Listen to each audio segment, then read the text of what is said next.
Hello మా అందరికీ అందరు ఎలా ఉన్నారు? నేనైతే మస్తు మంచిగా ఉన్నా. వాయిస్ చూసి అయితే భయపడి వీడియోస్ చూడకుండా వెళ్ళిపోగలరు. జరంతా సర్దైంది, సో అడ్జస్ట్ అయిపోండి మా. ఓకే మా, నేనైతే ఇప్పుడు వంగి బాత్ మసాలాతో అయితే మీ ముందుకు వచ్చేసిన. ప్రాసెస్ ఏంటో చూసే ముందు ఛానల్ అయితే సబ్స్క్రైబ్ చేసుకోండి. ఈ వీడియోకి నేను ఒక 50 లైక్స్ అయితే ఎక్స్పెక్ట్ చేస్తున్నామా, సో కొట్టేసేయండి ప్లీజ్.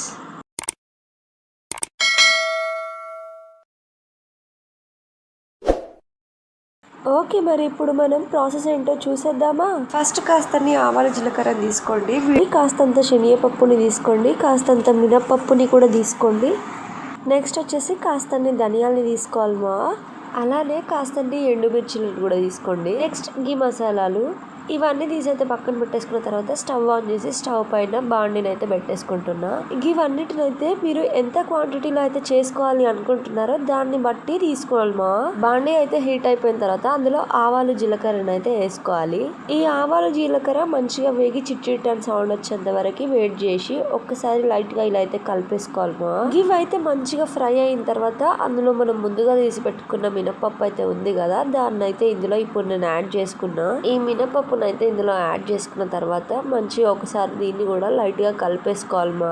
అసలు ముందుగా నేను మీకు చెప్పడమే మర్చిపోయినా, ఈ ప్రాసెస్ అంతా కూడా హై ఫ్లేమ్ లో కాకుండా లో ఫ్లేమ్ లో పెట్టి అయితే చేసుకోవాలి మా. నేను హై ఫ్లేమ్ లో పెట్టినాను కాబట్టి కొంచెం మాడిపో వస్తున్నాయి. సో నేను చేసినట్టు ఇట్లాంటి మిస్టేక్ అయితే మీరు చేయకండి. సో లో ఫ్లేమ్ లో పెట్టి అయితే చేసుకోవాలి మా. ఇవైతే కూడా మంచిగా ఫ్రై అయితే అయిపోయిన తర్వాత ఇందులో మనం ఇంతకు ముందు తీసి పెట్టుకున్న శనగపప్పు అయితే ఉంది కదా మా, దాన్ని అయితే ఇప్పుడు ఇందులో వేసేసుకున్నా. శనగపప్పును అయితే కూడా ఇప్పుడే నేను ఇందులో యాడ్ చేసుకున్నా కదా, సో అదంతా కూడా కలిసిపోయేటట్టుగా లైట్ గా అయితే ఒకసారి కలిపేసుకుంటున్నామా. సో మీరు కూడా ఇట్లా అయితే కలిపేసుకోండి. ఇక్కడ మనం ఇందాక వేసిన శనగపప్పు అయితే వేగడానికి కాస్త టైం అయితే పడుతుంది కదమ్మా, సో అప్పటి వరకు అయితే వెయిట్ చేద్దాం. ఇలా అయితే లైట్ గా కలిపేసుకుంటున్నా. నేను మసాలా ప్రిపేర్ చేయడం పక్కన పెడితే ఇవన్నిటిని అయితే వేపుతుంటే మస్తు స్మెల్ అయితే ఎగ్దమ్ వస్తుంది. ఈ స్మెల్లే గింత టెంప్టింగ్ అనిపిస్తుంది అంటే ఇంకా మసాలా ఎట్లుంటుందో ఊహించుకోండి. ఈ మసాలా అయితే ఖచ్చితంగా మీరు కూడా ట్రై చేయండి మా, అప్పుడే మీకు అర్థమవుతుంది ఎంత బాగుంటుందో. ఇంతకు ముందు వేపుకున్నవన్నీ కూడా వేగిన తర్వాత వాటిని ఒక ప్లేట్లోకి అయితే తీసి పక్కన పెట్టేసి మళ్ళీ ఈ బాండీలో అయితే నేను ధనియాలను అయితే ఇప్పుడే వేసుకున్నాను మా. ఇది ఫ్రిడ్జ్ లో స్టోర్ చేసుకుంటే అసలు పాడవ్వదు, ఏమీ ఖరాబ్ కాదని చెప్పేసి నేను కాస్త ఎక్కువ క్వాంటిటీలోనే ఈ మసాలాను అయితే ప్రిపేర్ చేసుకోవాలి అని ఫిక్స్ అయ్యి కాస్త ఎక్కువగానే ధనియాలను అయితే తీసుకున్నాను మా. సో ఇది మీ ఇష్టం, మీరు ఎంత క్వాంటిటీలో అయితే చేసుకోవాలనుకుంటున్నారో దాన్ని బట్టి అయితే ఇవన్నిటిని తీసుకోండి. ఇది వంగి బాత్ మసాలా అని చెప్పేసి ఓన్లీ వంకాయకి సంబంధించిన రెసిపీస్లలో మాత్రమే యూజ్ చేయాల్సి వస్తుందేమో అని అస్సలు థింక్ చేయకండి మా. అసలు వంకాయకి సంబంధించిన రెసిపీస్ మనమే ఎక్కువ చేస్తామని ఏదో వంకాయ కూర వండుకుంటాం అంతేగా, ఇదైతే మనకు అస్సలు అవసరం లేదులే అని పిచ్చ లైట్ అస్సలు తీసుకోకండి మా. ఇంకట్లా పిచ్చ లైట్ తీసుకున్నారనుకో మీరైతే పప్పులో ఉప్పులో పసుపులో అల్లం వెల్లుల్లి పేస్ట్లో అన్నింటిలో కాలేసినట్టే. అదే పప్పులో కాలేసినట్టే అంటారు కదా, పప్పులో కాలేసినట్టు కదా, ఇవన్నిట్లో కాలేసినట్టే.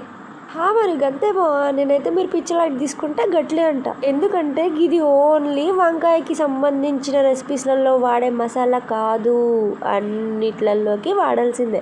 ఓకే మా, ఇప్పుడైతే మనం ధనియాలు ఫ్రై అయిపోయిన తర్వాత అదే వేపుకున్నాం కదా, వేగిన తర్వాత వాటిని అయితే పక్కన తీసి పెట్టేసి మళ్ళీ బాండీని స్టవ్ పైన అయితే పెట్టేసి అందులో ఈ ఎండుమిర్చిలను అయితే వేసేసుకోండి. ఇవైతే జర చూసేసుకోండి రోయా, ఇంత ఆగమాగం వేసి పరిషన్ కాగలరు. అసలే కారం ఎక్కువ ఉంటే పడదు కదా, ఇంత పడకపోతే తిన్నట్టుగా డే అండ్ నైట్ మొత్తము బాత్రూమ్ లోనే స్లీప్ వేయాల్సి వస్తుంది రో. జర చూసేసుకోండి.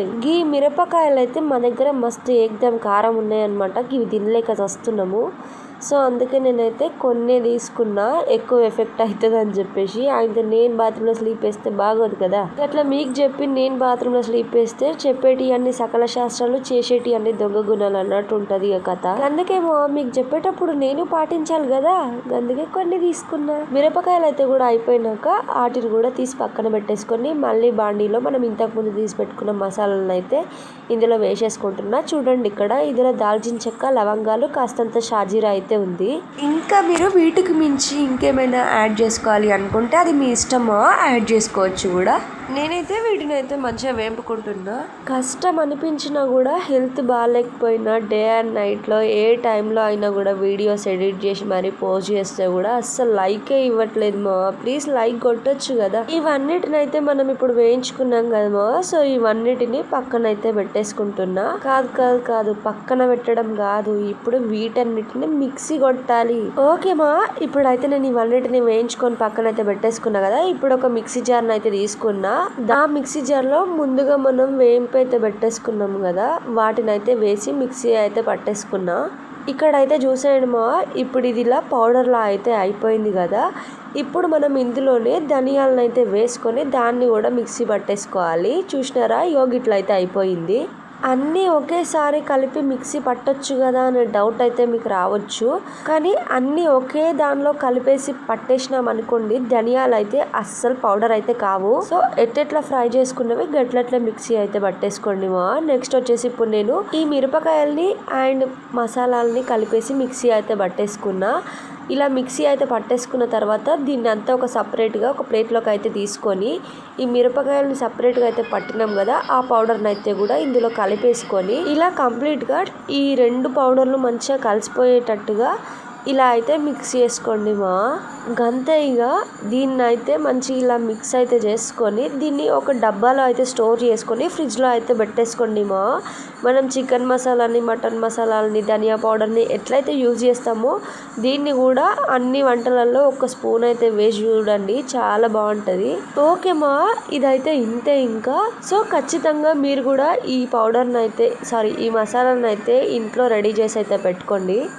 ఓకే మా, ఖచ్చితంగా వీడియోకి లైక్ చేయండి, షేర్ చేయండి, సబ్స్క్రైబ్ చేసుకోండి. నెక్స్ట్ వీడియోలో మళ్ళీ మీ ముందుంటా. Until then bye bye.